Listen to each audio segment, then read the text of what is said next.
오늘은 고린도전서 1장 1절에서 9절의 말씀을 가지고 성도의 삶의 철학, 이와 같은 주제로 은혜를 나누고자 합니다. 오늘 본문에서 사도 바울은 하나님이 세우신 교회, 곧 그리스도 예수 안에서 거룩하여지고 성도라 부르심을 입은 자들과 또 각 처에서 우리 주 곧 저희와 우리의 주 되신 예수 그리스도의 이름을 부르는 모든 자들은 우리 주 예수 그리스도의 날에 책망할 것이 없는 자로 끝까지 견고케 되라고 그렇게 말씀하고 있습니다. 이렇게 되려면 무엇보다도 성도로서의 분명한 삶의 철학이 있어야 하는 것입니다. 철학이란 자신의 인생관, 세계관에 대해서 깊이 사색하고 거기에 대한 확실한 인식과 주관을 갖는 것을 말하는 것입니다. 그렇다면 성도의 철학은 어떠해야 할까요? 첫째로 철저한 소명의식을 가져야 합니다. 성도를 히브리어로는 하시딤, 그리고 헬라어로는 하기오라고 하는데 이 두 가지를 번역하여서 사용하고 있는 것이 바로 성도라는 이름입니다. 성도는 천상의 존재를 말하며 나아가 하나님의 백성들을 가리키는 것입니다. 그러므로 성도는 하나님 앞에서 하나님의 뜻을 위해서 선택받은 자로서의 철저하고 분명한 소명의식이 있어야 하는 것입니다. 요한복음 15장 16절에도 보면 그렇게 말씀합니다. 너희가 나를 택한 것이 아니요 내가 너희를 택하여 세웠노니 너희로 가서 과실을 맺게 하고 그 과실이 항상 있게 하여 내 이름으로 아버지께 무엇을 구하든지 다 받게 하려 함이라. 할렐루야.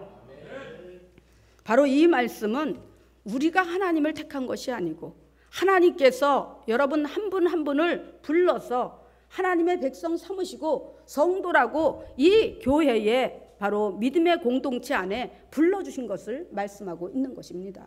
할렐루야.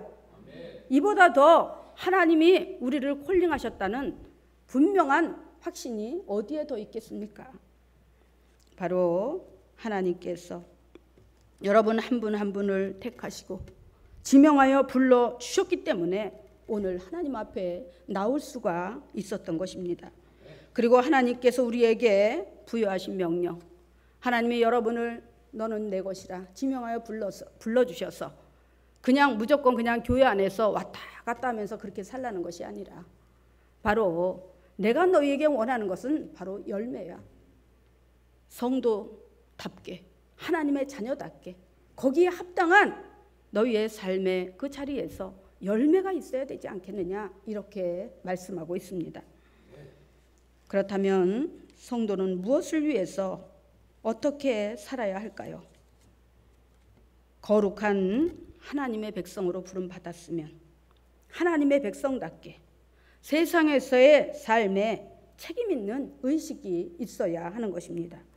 10사람 100사람 세상 문화와 간섭을 쫓아서 적당히 즐기고 적당히 타협하며 살아갈지라도 그것이 무엇이든 하나님과 대치되는 일이라면 단호하게 돌아서서 구별된 삶을 살아야 하는 것입니다. 하나님께 처음으로 선택받은 유대인들은 하나님께 선택받은 자로서의 분명한 소명의식을 가지고 목숨 걸고 신앙을 지키고 그 신앙을 후세들에게 전해 주었습니다. 이들에게 분명하고도 철저한 그런 복음에 대한 소명의식이 없었다면 그렇게 할 수 있었을까요? 오늘날 전 세계에 복음이 전파될 수 있었을까요? 과연 우리가 주 예수 그리스도를 믿고 영생에 대한 소망을 가질 수가 있었을까요? 성도로서의 소명의식이 철저한 자들은 그 어떤 환난과 핍박 속에서도 바로 이렇게 믿음을 지키며 철저하게 하나님 중심, 예수 중심으로 살았다고 오늘 성경은 기록하고 있습니다. 우리가 한번 찾아볼까요? 히브리서 11장. 히브리서 색인에는 히자라고 나와 있습니다. 히브리서 11장 바로 고린도전서 뒤쪽으로 넘어가서 히브리서 11장 33절에서 38절까지 보겠습니다. 33절에서 38절까지 시작.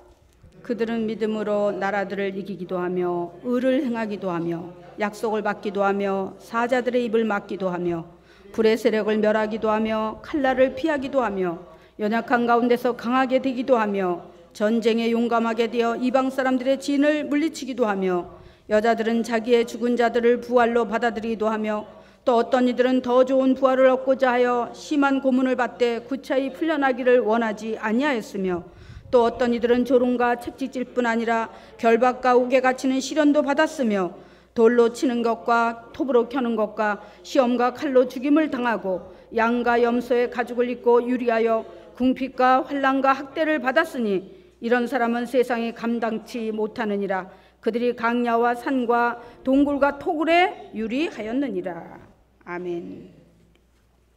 바로 신실한 그 믿음의 백성 유대인들은 하나님이 불러주셨다는 그 소명의식을 철저하게 가슴에 새기고 이와 같이 세상의 어떤 환난과 핍박에도 굴하지 않고 자신들의 믿음을 지켰다는 것입니다.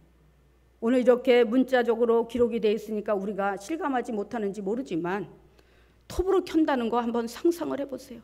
응? 있을 수 있는 일입니까? 사람을 갖다가. 그때 당시 로마의 10대 왕들은 얼마나 잔인하고 포악하게 유대인들을 핍박했는지 이루 말로 표현할 수가 없었습니다. 그들은 견디다 못해서 땅속으로 숨어들었습니다. 다시 말해서 땅굴을 파고 그 속에서 이렇게 뭐라고 말씀하고 있어요? 응? 바로 그 염소의 가죽을 입고 양과 염소의 가죽을 입고 그 추운 곳에서 그 더운 그 땅굴 속에서 견뎠다는 거예요.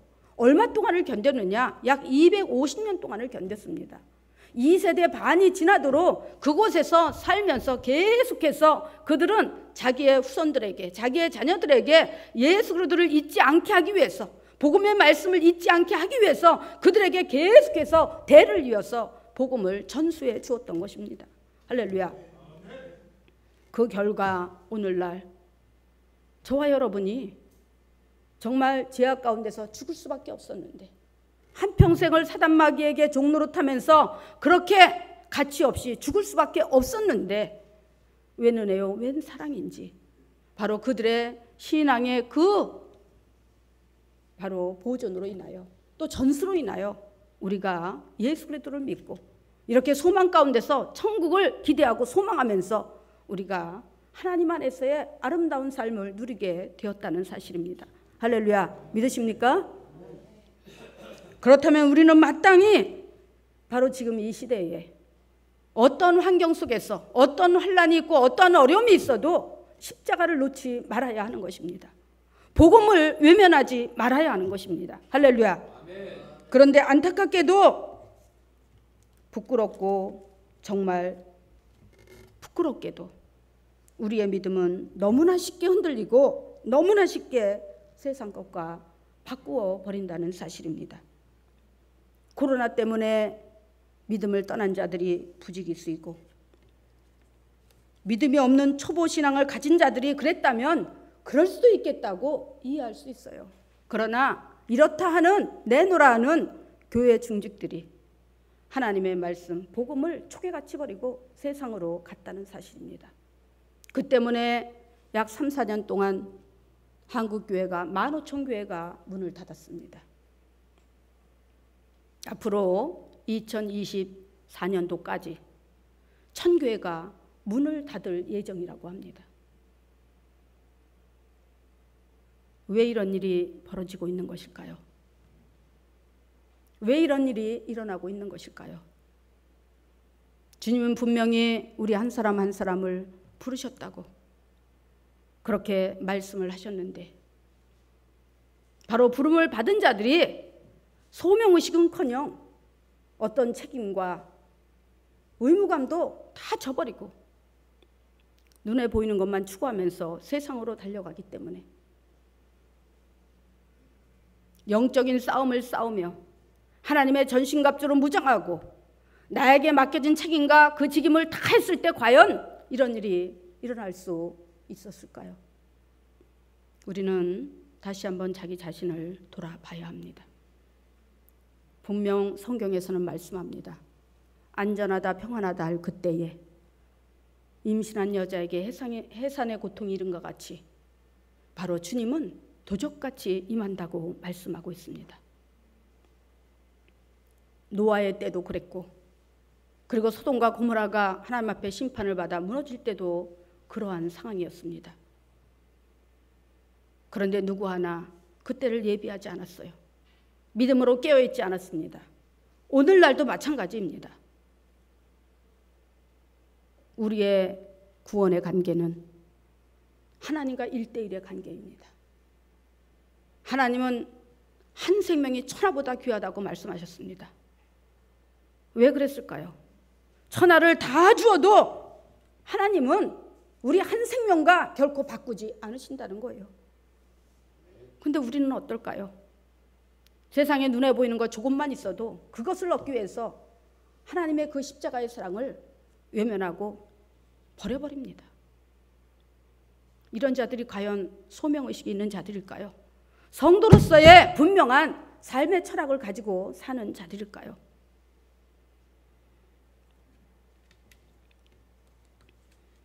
이제 우리는 다시 한번 우리의 신앙의 모습을 돌아보아야 합니다. 주님은 십자가에서 우리 한 사람 한 사람을 위해서 피를 흘리시고 죽으시고 그리고 사흘 만에 부활하셔서 다시 찾아오셔서 마지막 유언으로 그런 당부를 하셨습니다. 너희는 세상에 나가 만민에게 복음을 전파하라. 믿는 사람은 구원을 얻을 것이요 믿지 않는 자는 정죄를 받으리라. 할렐루야. 베드로전서 2장 9절에도 이렇게 말씀하고 있습니다. 오직 너희는 택하신 족속들이요 왕같은 제사장들이요 거룩한 나라요 그의 소유된 백성이니 이는 너희를 어두운 데서 그의 기이한 빛에 들어가게 하신 자의 아름다운 덕을 선전케 하려 함이라. 예수 그리스도의 아름다운 덕이 과연 뭘까요? 바로 십자가의 도를 말하는 것입니다. 왜 십자가를 지셨는지, 십자가를 지심으로 온 인류에게 어떤 선한 영향력이 미쳤는지, 그 고통의 십자가가 사망 권세를 무엇으로 바꿔놓았는지. 할렐루야. 생명을 사랑하는 그 마음보다 더 아름다운 것이 있을까요? 생명을 전하는 그 발걸음보다 더 복되고 아름다운 발걸음이 있을까요? 여러분, 주님은 우리에게, 참으로 보잘것없는 우리에게 택하신 족속, 왕같은 제사장들, 거룩한 나라, 하나님의 백성, 이 어마어마한 스펙을 우리 손에 쥐어주고 우리에게 소유하게 하시는 그 조건으로 다 나나 그리스도의 복음대로 살고 전하며 전도하여 영혼 구원하라고 부탁을 하셨습니다. 이제 우리는 정말 신실한 그런 믿음을 가지고 우리 자신의 삶을 살며 나아가 세상에 가서도 하나님의 백성으로서의 신실하고 정직하고 성실한 그런 바로 존재감을 드러내야 하는 것입니다.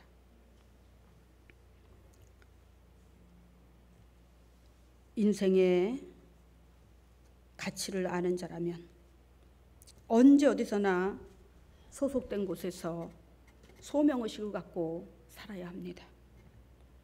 그런 사람들에 의해서 세상은 더 밝아지고 그리고 발전해 나가며 살만한 세상이 되어지는 것입니다.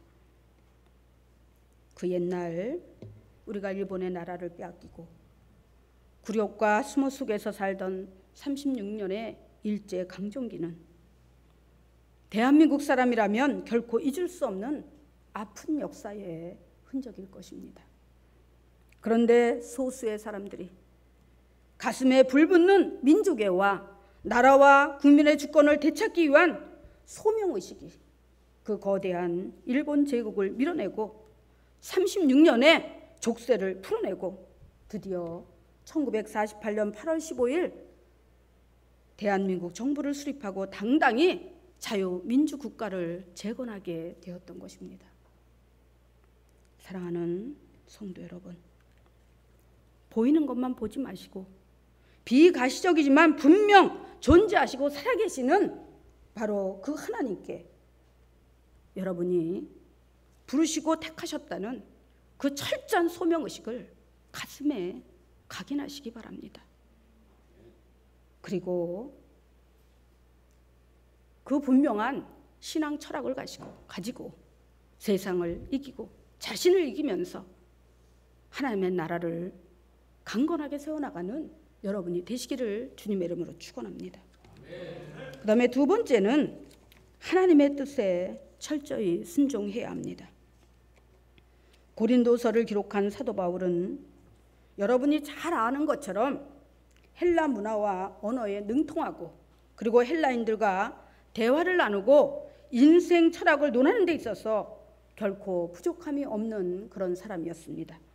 오죽하면 바울이 복음을 전할 때 바울의 과거 이력을 다 알고 있는 바로 에피쿠로스 철학과 스토아 철학자들이 바울에게 이렇게 말을 합니다. 이 말장이가 또 무슨 말을 하려고 하는 거야. 이 말장이가 바로 사도행전 17장 18절에서 말씀하고 있는데, 예수 그리스도를 믿기 전 사도 바울은 이들과 철학을 논하며 논쟁하기를 좋아했는데, 바로 헬라, 오늘날 그리스, 바로 고대로부터 철학이 발전한 곳이고, 그리고 많은 유명한 철학자들을 배출해낸 곳인데, 우리가 잘 아는 소크라테스, 그리고 플라톤, 아리스토텔레스 같은 이런 유명한 철학가들을 배출해낸 곳이 바로 헬라입니다.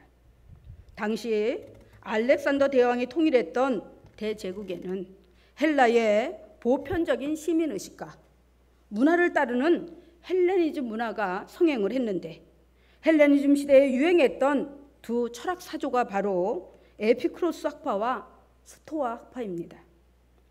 에피쿠로스 학파는 모든 존재가 원자로 되어 있어서 신들도 원자로 구성되어 있는 바로 물질적인 현상이 있다고 믿고, 그리고 주장함으로 영혼의 존재를 부인했습니다.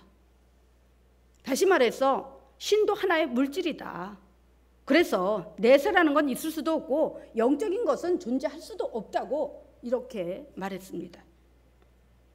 또한 스토아 학파는 이성은 갖추었지만 한계를 지닌 인간이 자연이 부여한 그대로의 자기 운명을 알고 운명대로 살아감으로써 근본인 자연으로 돌아가게 하며, 이렇게 자연에 순응한 현자는 그 자체가 신과 같다고 이렇게 말을 했습니다.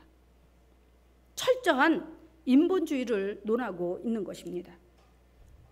굉장히 철학적인 것 같은 그런 지혜로운 발상 같지만, 한때는 사도 바울도 이런 철학 사상을 가지고 철학을 논하던 말장이었는데, 예수 그리스도를 만나고 보니 자신이 얼마나 무지하고 어리석었는가를 통감하며, 이제는 오직 길이요 진리요 생명이시고 십자가를 통해 온 인류를 구원하신 그 위대하고 영원불멸한 십자가의 도만 알기로 작정했다고 그렇게 선포하고 있는 것을 볼 수가 있습니다. 할렐루야. 이는 오직 하나님만이 생명의 주권자이시고, 그리고 그분 안에만 영원한 생명이 있음을, 그리고 그분의 뜻에 죽기까지 충성하고 순종하겠다는 바로 바울의 의지의 표명인 것입니다.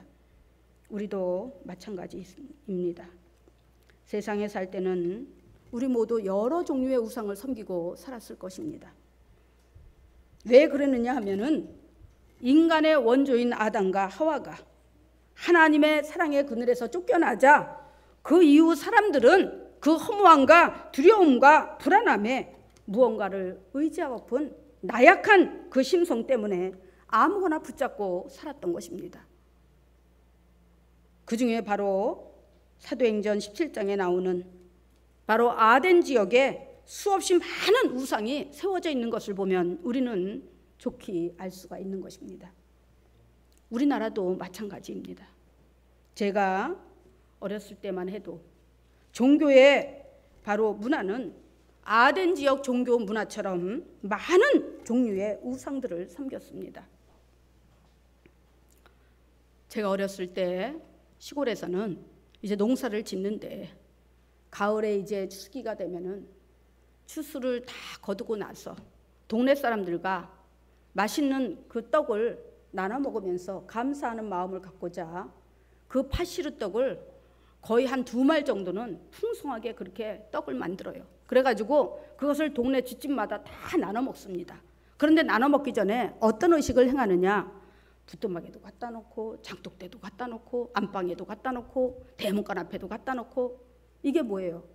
많은 종류의 그 신에게 먼저 제사를 드리는 거예요. 그렇게 했던 그런 종류의 우상들을 섬겼던 그런 것이 지금도 선명하게 기억이 납니다.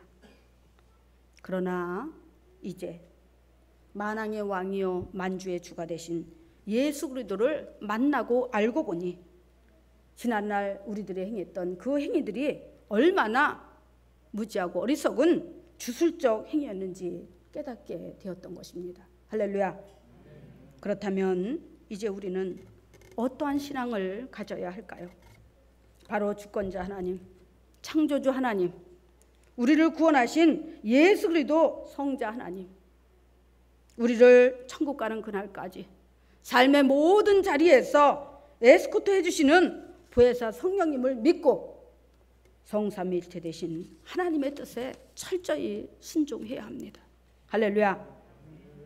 이것이 성도의 삶의 철학이요 믿음의 철학인 것입니다. 옳고 가치 있는 일에 올인하는 것이 진정한 철학인 것입니다. 그런데 자연 만물과 더불어 사람을 이 땅에 존재하게 하신 분이 곧 하나님이신데 그분을 온전히 섬기고 온전히 따르는 믿음의 도, 순종의 도보다 옳고 가치 있는 일이 이 세상에 또 어디 있을까요? 그러므로 사도 바울은 하나님의 뜻에 온전히 순종하기 위해서는 나아가는 길에 어떠한 방해와 고난이 있었어도 능히 감당하고 인내하며 끝까지 죽기까지 믿음을 지키며 순종했던 것입니다. 이제 여러분도 하나님을 믿고 섬기는 것이 옳고 영생을 위하여 달려가는 이 믿음의 길이 가장 가치 있는 일이고 옳은 길이라고 여러분들이 생각하신다면 이제 인본주의를 내려놓고 하나님의 뜻에 온전히 철저히 순종하시기를 주님의 이름으로 축원합니다. 이제 끝으로 세 번째, 세상과 구별된 생활을 해야 합니다. 예수 그리스도께서 십자가에서 죽으시고 부활하신 후에 하늘로 승천하시기 전 제자들을 모아놓고 그렇게 말씀을 하십니다. 예루살렘을 떠나지 말고 아버지의 약속하신 것을 기다리라. 바로 성령의 능력과 은사를 주시기 위함이었습니다. 그렇다면 성령의 능력과 은사가 왜 필요할까요? 눈에 보이는 것만 쫓아서 살려고 하는 바로 인간의 의지, 육신의 정욕과 안목의 정욕과 이생의 자랑을 철저하게 통제하고 컨트롤할 수 있는 능력은 내 안에 있는 것이 아니라 오직 성령님께 달려있기 때문입니다. 할렐루야. 하나님께서 이스라엘 백성을 구별된 삶을 살게 하시기 위해서 하나님의 거룩한 백성으로서 그렇게 살게 하기 위해서, 그리고 하나님께서 예비하신 젖과 꿀이 흐르는 가나안 땅, 그곳으로 들여보내시기 위해서 하나님은 광야교회를 세우시고 그리고 그들을 40년 동안 가르치고 훈련하셨습니다. 오늘날 교회는 세상에서 불러냄을 받은 거룩한 공동체, 바로 거룩한 의를 행하며 구별된 삶을 살게 하기 위한 훈련의 장소요 교육의 장소인 것입니다. 하나님을 예배하면서 거룩함을 배워서 경건의 능력을 갖추게 하고 말씀으로 가르침을 받고 성도로서의 진정한 삶이 어떤 것인지 알게 되는 것입니다. 그리고 성령의 능력과 은사를 받아서 연약한 내 의지를 컨트롤하면서 성령의 능력과 은사를 덧입고 세상 가운데서 사단 마귀와 싸워서 승리하고 강하고 탐대하게 성도로서의 주어진 사명과 그 직분을 감당하게 하기 위해서 하나님은 우리에게 성령의 능력과 은사를 주시기를 원하시는 것입니다. 할렐루야. 믿으십니까? 세상과 구별된 삶을 더 정확히 더 구체적으로 말하자면 죄악된 삶을 살지 않는 것입니다. 그것을 십계명에서는 분명히 말씀하고 있습니다. 십계명은 이건 그냥 하나님의 법령이야. 너희들이 그냥 기본적으로 상식적으로 알고 있어. 그렇게 기록해 놓은 것이 아니라는 것입니다. 철저히 우리의 삶의 자리에서 지켜 행하라고 기록해 놓으신 것입니다.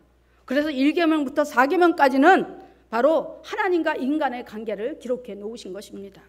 그래서 첫 계명은 뭐라 그래요? 너는 나 외에 다른 신을 내게 있게 말지니라.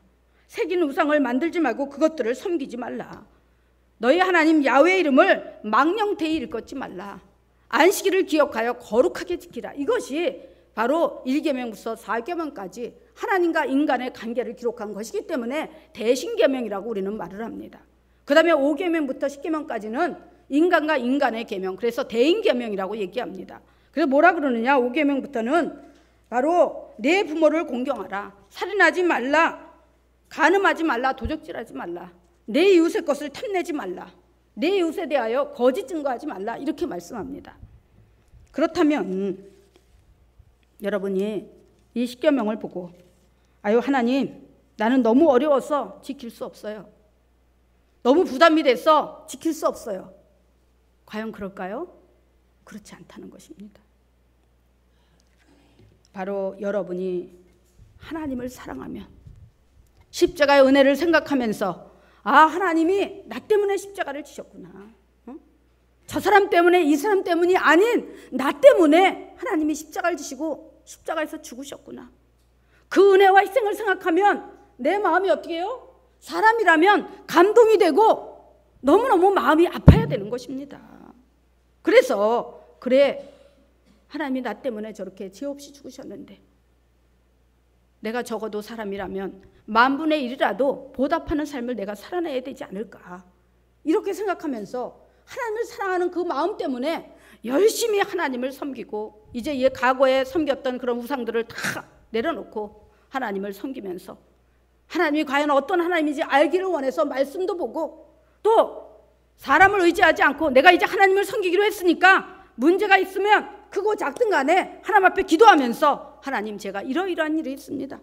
하나님이 저를 만드셨으니까 제 모든 것은 하나님이 아실 줄 믿습니다. 하나님 도와주세요. 하나님 이렇게 인도해 주세요 하면서 하나님을 철저히 의지할 때, 그렇게 하나님을 사랑하는 자가 주의를 범하겠습니까? 우상을 섬기겠습니까? 할렐루야. 그렇지 않다는 거예요. 또 정말 내가 사랑하는 이웃이라면 그 사람을 향해서 나쁜 짓을 하고 살인을 저지르고 그 사람이 가진 것을 뺏고 모함하여 거짓 증거하고 이렇게 할 수 있습니까? 그렇게 못한다는 거예요. 왜? 사랑하니까. 사랑하면 내 것 하나라도 더 주고 싶지 빼앗고 싶지 않다는 거예요. 그게 진정한 사랑입니다. 그래서 진정한 철학은 사랑에서부터 시작되는 것입니다. 할렐루야. 믿으시겠습니까? 할렐루야. 그러므로 우리가 성도로서의 진정한 그런 삶의 철학이 있는 자는 바로 사랑에서부터 자기 인생을 시작하는 것입니다.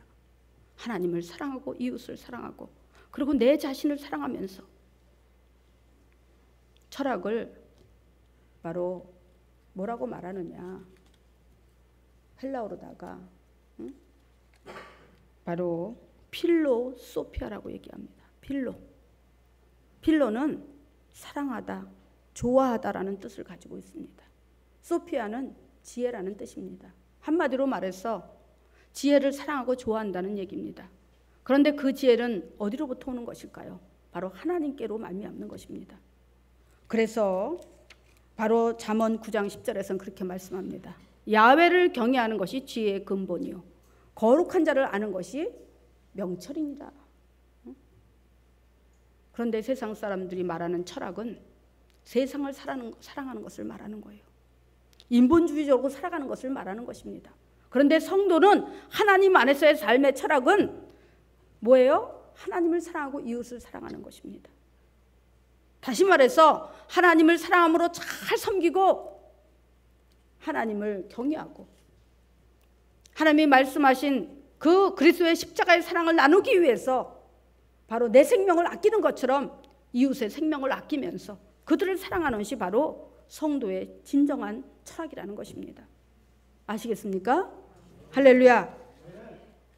바로 여러분이 이와 같이 성도로서의 분명한 삶의 철학을 가지고 여러분의 모든 삶의 자리에서 크게 승리하고 성공하는 역사가 일어나기를 주의 이름으로 축원합니다. 기도하겠습니다.